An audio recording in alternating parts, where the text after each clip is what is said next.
The first big movement and shift is in EU. EU has been kind of at the forefront of digital sovereignty for a long time. They brought in GDPR back in 2016. It was put into action in 2018. That's almost 10 years ago. In the last few years, especially after COVID, there was a huge shift to commercial hyperscalers and cloud-based technologies. Nordic's a great example. There's probably 70-80% of adoption of cloud, and primarily in commercial. Now, given the geopolitical uncertainty and the shifts that are taking place, there's a renewed surge in driving digital sovereignty in EU.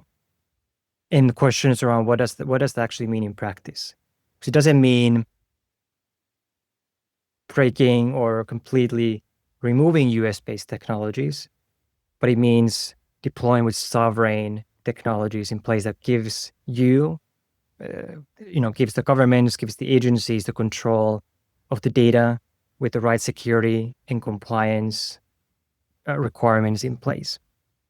And there's also, in parallel, there's a coalition that's calling for what they call radical action on digital sovereignty and taking real, meaningful, urgent action towards it. The hyperscalers, AWS, Azure, Oracle, Google, they're all leaning into it.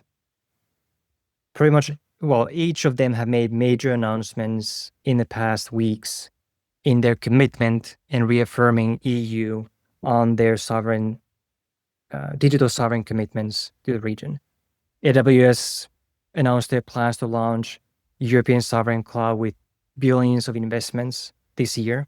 They just announced that last week. Microsoft has announced multiple programs in reaffirming their commitment in European digital sovereignty. They announced a commitment a few weeks ago. Just 2 weeks ago, they launched a European security program to continue accelerating their focus in the region.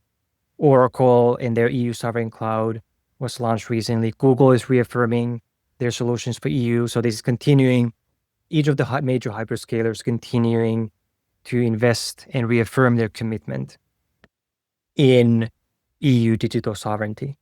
And in parallel, there was just an announcement actually today from the European Commission.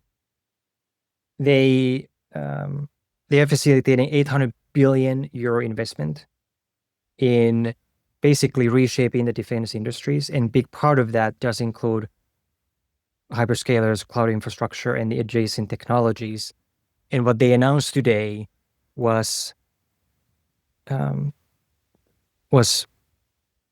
increasing the readiness in terms of making it faster for organizations and agencies to adopt this new technology. They've introduced fast-track permits. They are looking to reduce some of the administrative burden that the European Defense Fund currently has in place. They're encouraging joint purchases. They're clarifying application rules and kind of competition laws in the region, because EU is looking to take urgent action given the global uncertainty. And they're looking to remove some of the red tape to make that adoption faster and more streamlined.